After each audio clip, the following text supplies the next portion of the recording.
vamos a mirar ya el problema como de la clasificación. O sea, ya abandonamos como el text preparation. Conclusión, mecanismo de representación de documentos y asignación de características. Y reducción de dimensionalidad. Esas tres cosas necesitan como insumo para eso. Entonces, aquí sintetizo. Digamos, insumos que necesito para entrar a esto que voy a mostrar acá en este momento. Entonces, necesito todo el tema de text preparation. Necesito todo el tema de representación de documentos. O sea, qué es lo que es en sí la matriz de backward, por digamos, a nivel de vector space model, ¿cierto? O sea, a nivel horizontal tengo los documentos, a nivel vertical las características, ¿cierto? Y mecanismos de reducción de dimensionalidad. Sí, de reducción de dimensionalidad, que pues PCA, TF, bueno, estos son mecanismos que me permiten a mí hacer reducción de dimensionalidad. Si ustedes notan en este ejemplito que yo les muestro, aquí hay reducción de dimensionalidad. O sea, aquí hay una reducción de dimensionalidad de poder definir un número mínimo de frecuencia que yo voy a contar. O sea, todos los tokens de uno que aparezcan se eliminan. Todos los tokens de una sola, que son lo que llamamos como los raros, ¿cierto? Vamos a mirar el tema de clasificación de texto. Primero, hay muchas técnicas de clasificación, aparecen varias técnicas. Vamos a ver una de las más usadas que hay en este momento, que es el tema de Bayes ingenuo o naive Bayes. Naive Bayes es un clasificador que vamos a mirar en la parte inicial cómo funciona. Vamos a hacer un muy breve recorderis del teorema de Bayes y como que vamos a entender cuál es la problemática de un clasificador del estilo Naive Bayes, de Naive Bayes. Entonces, es un clasificador no iterativo. No iterativo. Esto hace que sea muy rápido. Un clasificador iterativo es aquel que busca una función de optimización y empieza a iterar de tal manera que alguna función de maximización o minimización se cumple y ahí paro. No. En el caso de Bayes, es un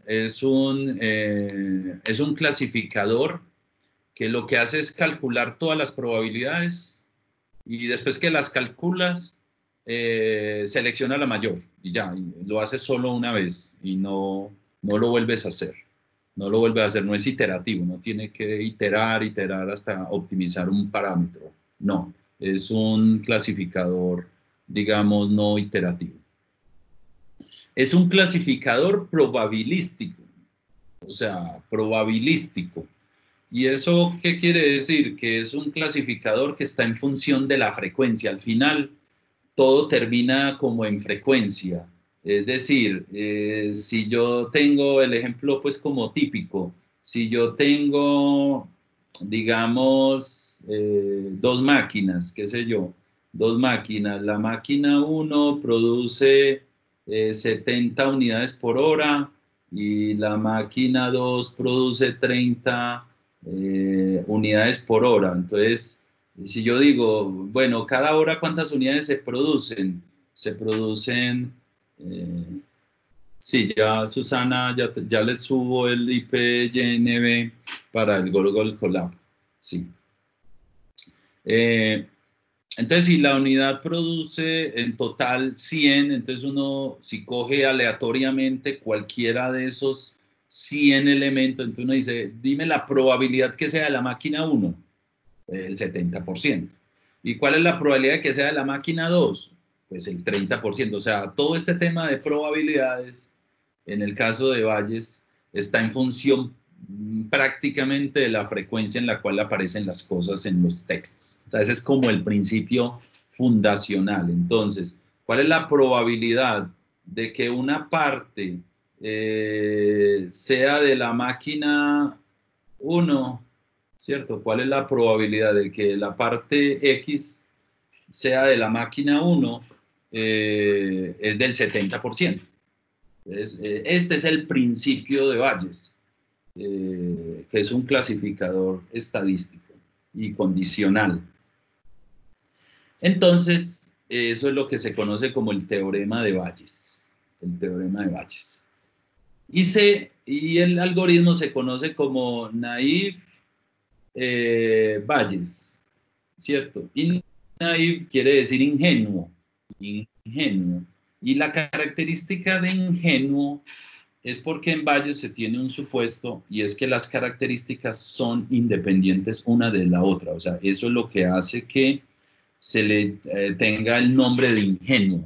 Ingenuo es porque las características son unas independientes de la otra, ¿cierto? Bueno, entonces el principio de un clasificador de ingenuo de Bayes está basado en un modelo de probabilidad condicional, ¿cierto? Que es parte de lo que acabé de mostrar arriba, ¿cierto? Entonces, ¿cuál es el problema que yo tengo? Yo tengo un problema que es, tengo un documento, aquí, este documento D. Ese documento D tiene una serie de características, ¿cierto? Aquí, A sub I, esas características que tiene el documento, ese vector de características que ya vimos en la sesión pasada, ¿cierto? Ya pasé por la etapa de clasificación. Ya sé que tengo 3 clases. Tengo la clase 1, la clase 2 y la clase 3. Y me entra un nuevo texto, ¿cierto? Llega y me entra un nuevo texto arbitrario. Me llega y me entra un documento arbitrario y me dice, hola, mundo, por poner algún ejemplo. Ya está entrenado. Entonces el clasificador de Bayes, ¿cómo funciona? El clasificador de Bayes funciona básicamente diciendo, hey, dime cuál es la probabilidad de que sea la clase 1 dado que es este documento. Y esto tiene un valor, ¿cierto? Esto tiene un valor, ¿sí? ¿Y qué hace el clasificador de Bayes? Calcula la probabilidad de cada una de las clases. La clase 2, ¿cuál es la probabilidad de que sea la clase 2 dado este documento? ¿Y cuál es la probabilidad de que sea la clase 3 dado este documento? O sea, este documento es el mismo. Estos 3 documentos son iguales. Y yo voy a hallar la probabilidad de que sea a la categoría 1 o a la categoría 2 o a la categoría 3. ¿Y con cuál me quedo? Con la de mayor probabilidad y esa es ya la que clasifico. Yo le entrego al usuario y le digo, mira, la mayor probabilidad me dio la categoría 2, entonces te clasifico el documento que me acabas de entrar en la categoría 2. Digamos que ese es como verbose o verbalmente cómo funciona un clasificador ya después de que ha sido entrenado, porque esto es, recuerden que es supervisado, ¿sí? Que esto es supervisado. Bueno, entonces, ¿cómo funciona esto? Entonces, hay que recordar cómo funciona el teorema de Bayes. Este es el teorema de Bayes. El teorema de Bayes tiene como 2 principios. Como prioridades conocidas, estas de acá, de la parte derecha, se llaman prioridades, perdón, prioridades no, probabilidades conocidas. Probabilidades conocidas a priori. A priori. O sea, yo las conozco antes, ¿cierto? O sea, yo sé, aquí en este ejemplito que yo estoy mostrando, Y son las clases. O sea, Y es lo que estamos, clase 1, clase 2, clase 3. O sea, Y, la variable Y es la clase. Y la variable X son los documentos o los términos, ¿cierto? Entonces, todas estas, o sea, la probabilidad de la clase 1 yo la conozco. O sea, la probabilidad de la clase 1 se puede conocer directamente. La probabilidad de el documento X se conoce directamente. Y la probabilidad del documento, de que aparezca el documento X, dado la clase Y, también es conocida a priori. ¿De dónde es conocido a priori? Todo esto es conocido a priori del conjunto de entrenamiento. Del conjunto de entrenamiento. Recuerden que esto es supervisado. Entonces, si es supervisado, quiere decir que todas esas probabilidades que aparecen ahí se pueden calcular con base en el conjunto de entrenamiento. Y una vez ya son calculadas con base en el conjunto de entrenamiento, entonces yo ya sí puedo clasificar, ya puedo hacer lo contrario. Ya, para cada documento que ingrese, ¿cuál es la probabilidad de que sea la categoría 1, o categoría 2 o categoría N categorías?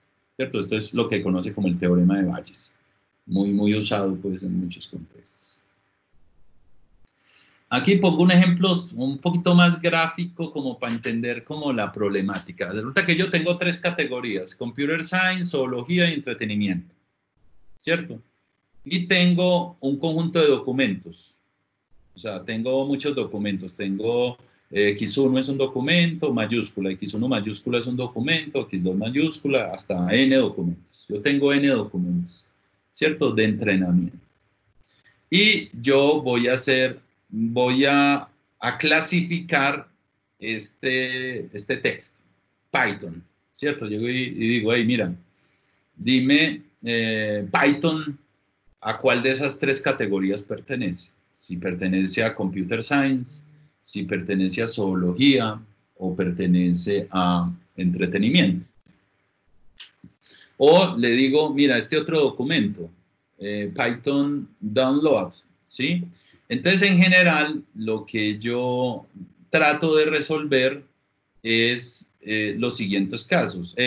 Yo lo que trato de resolver es, dime cuál es la probabilidad de que sea la categoría Computer Science, dado que es un documento que tiene una única palabra que llama Python. Hey, dime cuál es la probabilidad de yo clasificar el documento cuya única palabra que trae es Python en la categoría Computer Science. O sea, ¿ustedes creen que Python tiene una relación con Computer Science o no? ¿Yo o no?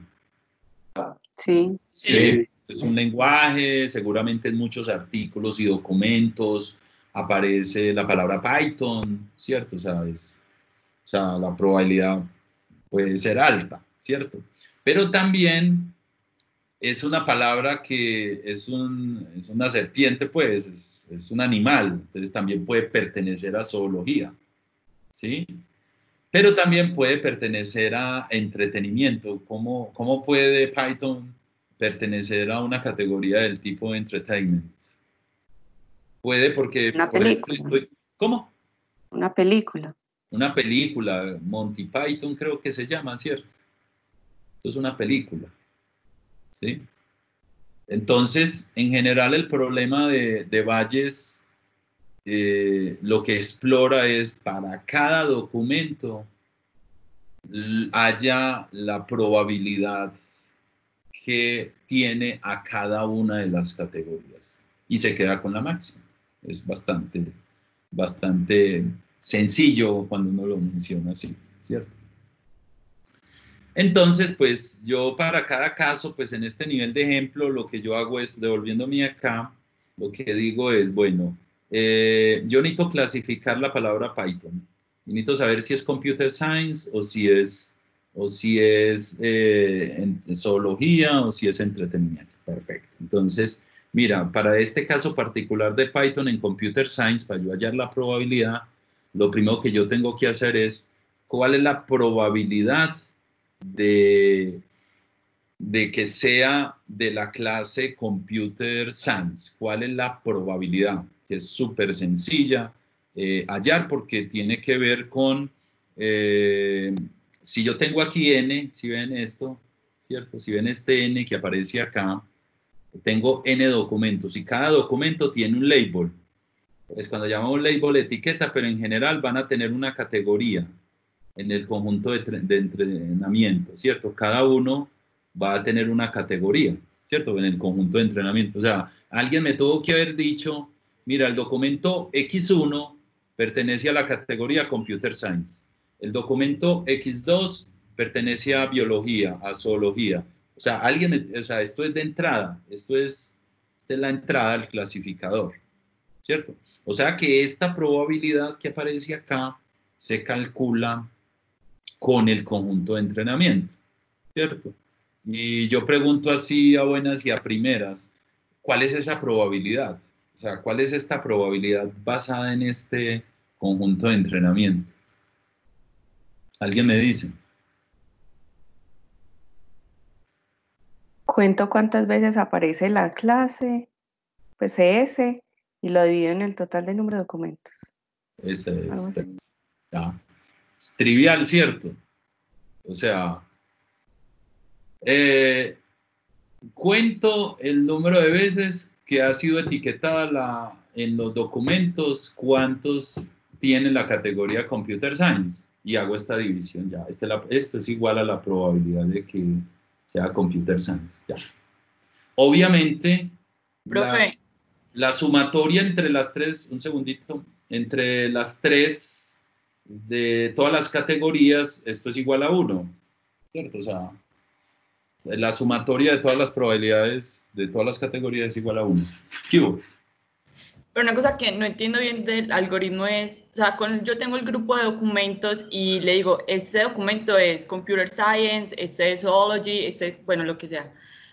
Entonces ya el algoritmo cuando reconoce las palabras que están dentro de los documentos que yo le dije que era Computer Science, o sea, yo no le tengo que decir que esas palabras son Computer Science, yo se lo digo del documento. Entonces ya cuando yo ingrese otros documentos, el algoritmo trata de relacionar qué tan cerca es el nuevo documento con los documentos que yo le había dicho que era Computer Science. Es así como la lógica para hacer la Sí, es así clasificación. la lógica, pero todo es probabilístico. Porque Okay. aquí yo estoy explicando enseguida explico el de la parte más derecha, que es como ya entrar dentro de cada documento. O sea, ya voy a entrar acá porque X mayúscula 1 tiene un vector de 1000 características, ¿cierto? Entonces ahí también tengo que hallar una probabilidad de que aparezca Python, dado que sé que la clase es Computer Science. Porque no en todos los documentos, mire que, a ver, la primera parte que yo tengo subrayada acá, esta parte de acá es solo para la clase. Esta parte de acá es para las palabras dentro de los documentos. O sea, la palabra Python puede que no esté en todos los documentos que hayan sido tagueados con el label Computer Science. Sí, sí, vamos ahí. Es decir, supón que n es igual a 20, o sea, tengo 20 documentos de entrenamiento. Vamos a hacer esa suposición. Supongo que de esos 20, en 10 aparece tagueado como documentos de Computer Science. Pero en esos 10 puede que no estén todas las palabras, no en todos los 10 esté la palabra Python. O sea, puede que la palabra Python solo esté en 3 documentos de 10, ¿cierto? Entonces esta probabilidad acá ya es condicional. La que lo va a decir es, dime cuál es la probabilidad de que aparezca la palabra Python, dado que les sé que la categoría es Computer Science. Muy fácil. ¿Cómo así que muy fácil? ¿Cuál es la probabilidad? Pues 3 sobre 10. O sea, en 3 documentos hay posibilidad de 10 que hay en total tagueados en el dataset, 3 hablan de la palabra Python. Entonces, esta segunda parte nos resuelve tu pregunta que estabas haciendo. Es decir, la primera parte de la fórmula nos resuelve la proporción de la clase. La segunda parte de la fórmula nos resuelve la frecuencia que tienen las palabras dentro de cada documento, dentro de las clases. Y esta última probabilidad que aparece aquí es ya en todo el dataset. Es cuál es la probabilidad completa de que aparezca la palabra Python en todo el conjunto. O sea, de todos los 20 documentos. ¿Cierto? Entonces, en cierta forma, o sea, todos estos cálculos que yo estoy mostrando aquí de la parte derecha, todos se realizan del conjunto de entrenamiento y es muy fácil, es muy fácil, pues, construir estas cosas. Estrictamente hablando, cuando vos me hablas de la palabra algoritmo, estrictamente, ahí no es que haya un algoritmo. O sea, estrictamente hablando, es un cálculo de probabilidad ya. Okay. Pues, si queremos llamar a eso algoritmo, está bien. Pero en sí no es un algoritmo que itere, que trate de buscar alguna función de máximo. No, es un cálculo directo. ¿Cierto? Eso es un cálculo directo. Y unas partes de ese cálculo directo ya están precalculadas antes, después de que se entrenan y ya quedan estáticas, y ya tú lo que haces cuando llega un nuevo documento es clasificarlo y hallar la probabilidad máxima de acuerdo a la clase y pum, la sacas y ya. ¿De acuerdo? De acuerdo, sí. Perfecto. Entonces, volviendo pues como acá, entonces uno al final lo que hace es tratar de hallar la probabilidad máxima. A ver, es decir, yo me vuelvo por acá. Esto inclusive me costó bastante, o sea, si ustedes buscan N videos, N tutoriales de Nate Bayes, lo estrenan a uno por acá, lo estrenan a uno mostrándole esto, pues que esto lo enloquece a uno, ¿sí me entienden? O sea, wow, ¿esto qué es? ¿Cierto? Llegan y le muestran esto. O sea, juepucha, eso... esa es la fórmula, sí señor, esa es la fórmula, pero es muy complejo de entender. Lo que yo estoy tratando de hacer acá es mostrándoles de una forma como simple realmente cómo es que se calcula estas probabilidades y cómo vamos de una forma de más simple a más complejo, pues entendiendo el algoritmo o el modelo, ¿sí? Entonces, al final, ¿cuál es el problema que yo tengo? El problema que yo tengo ya de un clasificador como tal es encontrar esta Y asterisco. Esta Y asterisco es la máxima Y que me dé de este cálculo que hay acá. O sea, yo necesito calcular la clase que me dé mayor probabilidad de acuerdo a este documento que yo quiero clasificar. Y con ese me quedo. Y con ese me quedo. ¿De acuerdo? Entonces el algoritmo, recuerde que tenían 3 partes. Esto se dividía por aquí esto divide por P sobre X, pero este no es discriminante para la clase. O sea, para asignar la clase no es discriminante. No importa, en otras palabras. Entonces yo lo desecho. No es discriminante. Por eso ya no va a volver a aparecer en la fórmula del cálculo de la selección de la clase. ¿Por qué no es discriminante? Porque lo que hace es hallar la distribución de la palabra en todo el dataset, independiente de la clase. Entonces no me da información. No es útil. Entonces lo quito. Esto lo quito. No me interesa. Recuerden que acá yo tengo esta fórmula y acá, esta parte de aquí abajo, me mide la proporción del documento en todo el dataset. Pero yo como estoy tratando es de averiguar, es una clase, no me interesa. No es discriminante, pues, no, lo puedo obviar, ¿cierto? Entonces, de alguna forma, lo que yo tengo es, digamos, una manera de maximizar. Tengo una forma de maximizar y maximizar es encontrar la probabilidad máxima. Eso de maximizar tampoco es una función pues iterativa, no. Simplemente calcula las n probabilidades una por cada clase y te quedas con la de mayor probabilidad y pare de contar, ¿cierto? Dado, entonces vamos a entrar a conocer más estos cómo funciona y cómo funciona porque X mayúscula es un documento, porque el documento está conformado por una serie de características que son las que ya aparecen en el back of Word. ¿Qué numerito tiene esto? Este será N. O sea, es N. Es N.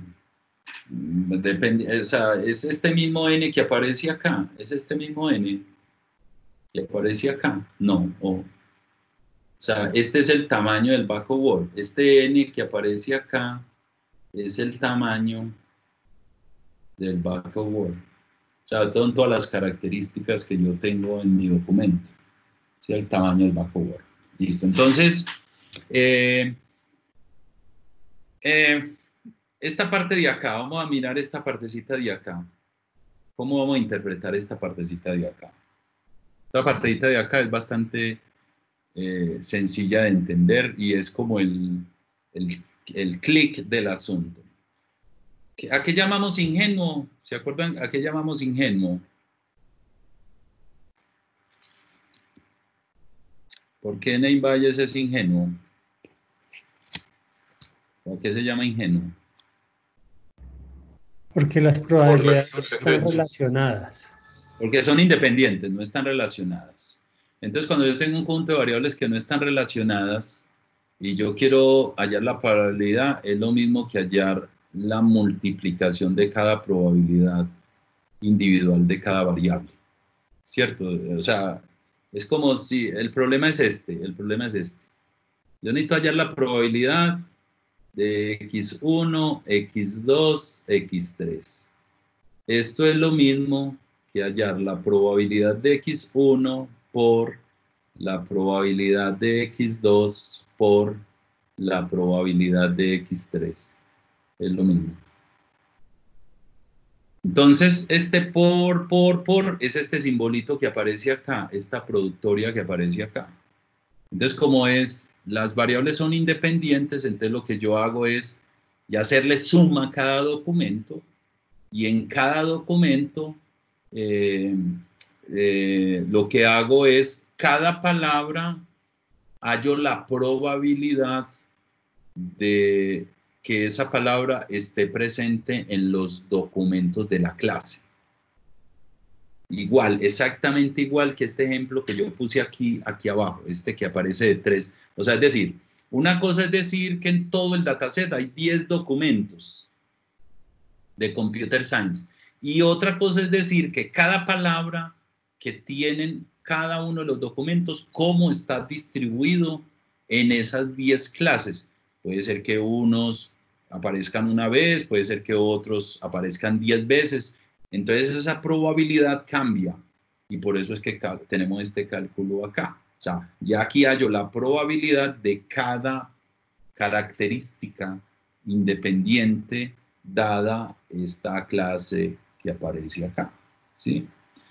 Entonces aquí está la manera de calcularlas. Está tanto esta manera ya la habíamos deducido, que es la probabilidad de la clase, es el número de documentos que tiene la clase Y en N, o sea, N, como lo dijo ahorita, creo que los Estela, es si tengo 20 documentos en total y de esos 20 aparecen 10 tagueados con Computer Science, entonces la probabilidad de que sea Computer Science del 0,5, ya es una fórmula directa y calculable pues directamente allí. Ahora, esta otra partecita de acá, ya de cada elemento del documento, ¿cuál es la probabilidad que aparezca la palabra o la característica de cada uno dada esa clase? ¿Cierto? ¿Cuántas veces aparece XY? Entonces, al final es cuántas veces aparece XY en las N instancias que han sido labeleadas, pues, o clasificadas como Y sub J, ¿sí? Entonces, al final, yo tengo también un cálculo muy simple, así como este es un cálculo muy simple, en donde P es el número de el número de documentos que han sido tagueados con la clase específica. Y K es el número de veces que aparece la palabra X sub I en P. Entonces, también es un tema de distribución de frecuencia, pues como tal, ¿cierto? Bueno, aquí tenemos varios problemas y uno de esos es este. ¿Qué pasa si una palabra no existe en ninguna de las clases? O sea, si yo tengo una palabra que me apareció y esa palabra que me apareció no está en ninguna de las clases. La palabra, solo la palabra. Es decir, yo estoy buscando todo un documento completo que tiene varias palabras, ¿de acuerdo? O sea, yo quiero clasificar un documento completo que el usuario mete, ¿cierto? Pero da la casualidad de que en ese documento hay una palabra que no ha sido clasificada. O sea, que no había sido vista en el conjunto de entrenamiento. O sea que esto me va a dar igual a 0, ¿cierto? O sea, si hay una palabra que entró y quiso ser clasificada y no está en ese dataset, eso me va a dar igual a 0. Entonces, si eso me da igual a 0, entonces todo esto me da 0. Entonces, si todo esto me da 0, todo esto me da 0. Entonces, todo da 0. O sea, por un solo valor que aparece, desaparece completamente la visión de cómo aparecían las otras palabras, ¿sí? Entonces, en ese caso, pues, para resolver ese problema, se utiliza una función de suavización para que evite que si una palabra no está presente en la clase, pues ese factor no llegue a ser 0. Y esta es la manera, pues, como se propone crear esa función de suavización, ¿cierto? A ver, ¿ustedes qué opinan del desbalanceo de las clases? O sea, para Nembayes es un problema, ¿qué es el desbalanceo de las clases? ¿Qué es una problemática de desbalanceo?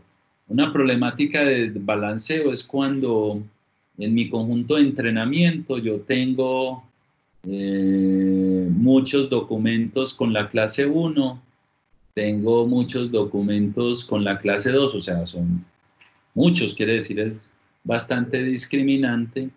Tengo por aquí otro poquito de clase 3, pero por aquí puedo tener 2 documentos que solo tienen la clase 4. ¿Ustedes qué problema creen que puede tener el tema del desbalanceo de las clases y qué podríamos hacer? O sea, es un problema para Nembayes el desbalanceo de las clases.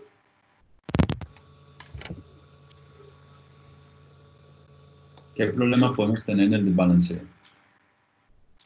¿O no es un problema de la probabilidad de que una palabra pertenezca a la categoría 1, pues es mucho mayor a que pertenezca a la categoría 4, dado que de pronto sí el documento, o sea, la palabra sí pertenezca a la categoría 4. Entonces se escaría bastante.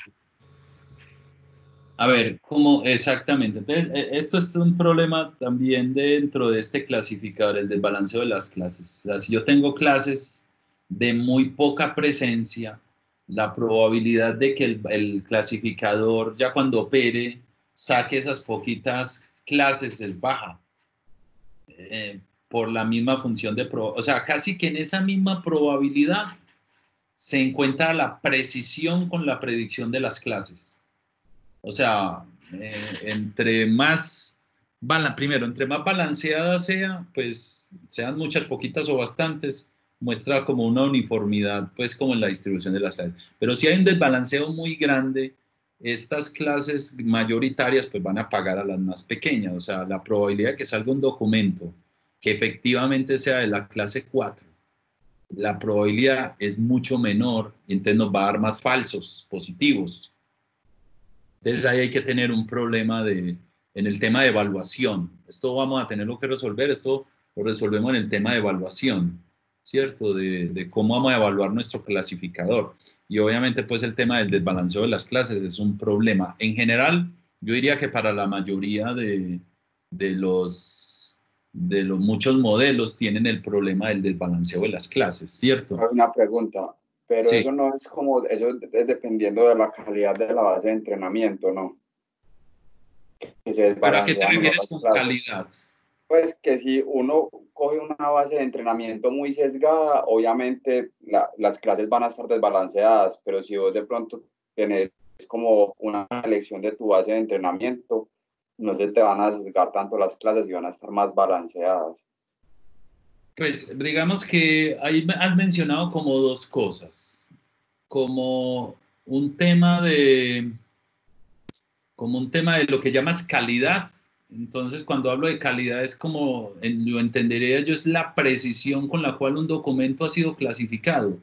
Y otra cosa es cantidad, número de muestras, digámoslo así, de eso. Pasa mucho a ver, yo les pongo un problema de un clasificador con problemas de desbalanceo. A ver, es decir, COVID, yo hago pruebas, ¿cierto? Sabemos que la mayoría son negativas, o sea, si yo hago 1.000.000 de pruebas, pues de ese 1.000.000 de pruebas, el 95% son negativas y solo el 5% es positiva, ¿cierto? Entonces ahí hay como un desbalanceo muy grande en el conjunto de entrenamiento y en la misma problemática que vamos a tener para el predictor, porque obviamente pues va a estar más predispuesto al no que al sí, ¿cierto? Va a estar como, entonces hay un desbalanceo muy grande entre las clases, ¿cierto? En general, ¿cómo se trata de resolver ese problema del desbalanceo de las clases? En problemas un poco más reales, digamos, cuando yo encuentro esa situación así es que quería acordarme de otro ejemplo que es bastante típico en el desbalanceo de las clases, que en general eso es un problema para muchos de los modelos, y uno lo que trata es de lograr como dos cosas. Uno trata de lograr normalizar, ¿cierto? O sea, normalizar es para que a nivel del cálculo matemático, pues esta gran cantidad de veces que se presenta un documento me genera unas TFs muy distintas a las que yo tengo acá en este conjunto chiquito, ¿cierto? O sea, como que este es muy grande, muy grande, y este es muy pequeño, entonces no son comparables entre ellas dos. Entonces uno lo que trata de hacer es normalizarlas para que las dos queden como en la misma escala y no tenga uno y puedan ser matemáticamente comparables, digámoslo así, trata uno de hacer. ¿Qué más puede uno hacer? ¿Qué más podría hacer uno o quién ha trabajado con problemas de desbalanceo y qué otras opciones hay para atacar el desbalanceo de clases?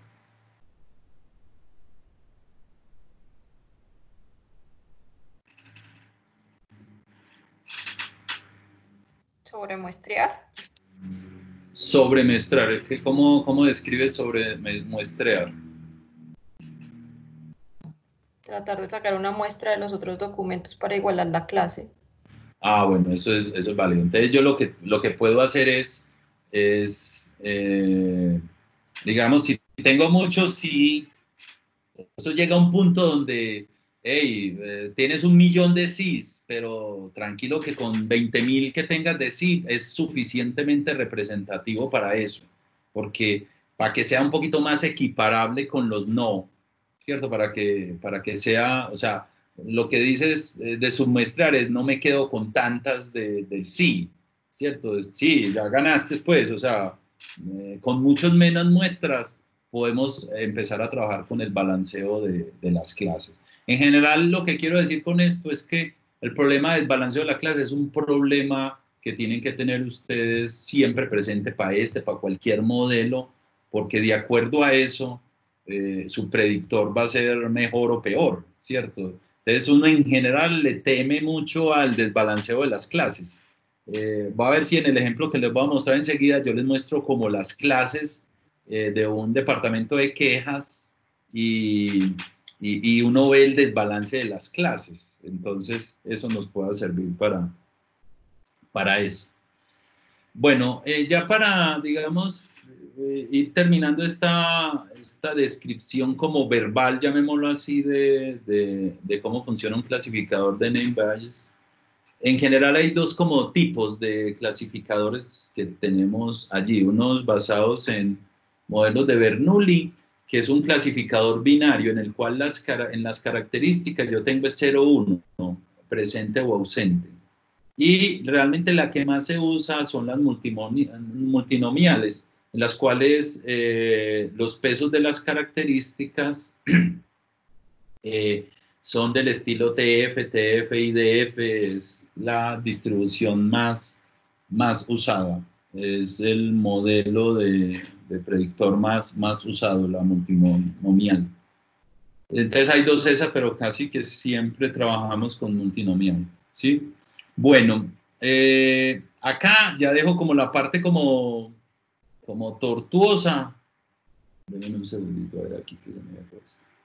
Como la parte tortuosa de ya la fórmula un poco más matemática y es a la vez la que asusta. O sea, cuando uno arranca a leer un paper de name badges, o sea, arranca uno a montarlo sobre estas cosas, ¿cierto? Sobre este tipo de cosas que es más, traen un golpe más duro y tal vez con la descripción verbal ya ustedes han cogido como la esencia de cómo funciona un clasificador del estilo name badges. ¿De acuerdo?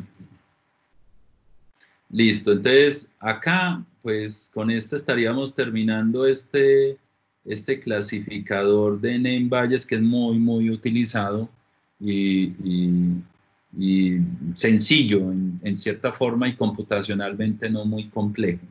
Computacionalmente, inclusive aquí lo más complejo que es de este algoritmo, en sí, en el algoritmo como tal, no. O sea, aquí lo más complejo puede ser el cálculo de la matriz de características. Es lo más complejo que puede ir por la alta dimensionalidad. Eso es lo que inclusive cuando uno corre, vamos a notar, cuando corremos, y enseguida lo vamos a evidenciar, es la parte que más se demora del algoritmo, la generación de las características. ¿Por qué? Pues ya vamos a ver con el ejemplo que les voy a mostrar, pues como un esquema relativamente sencillo de trabajo allí, ¿de acuerdo?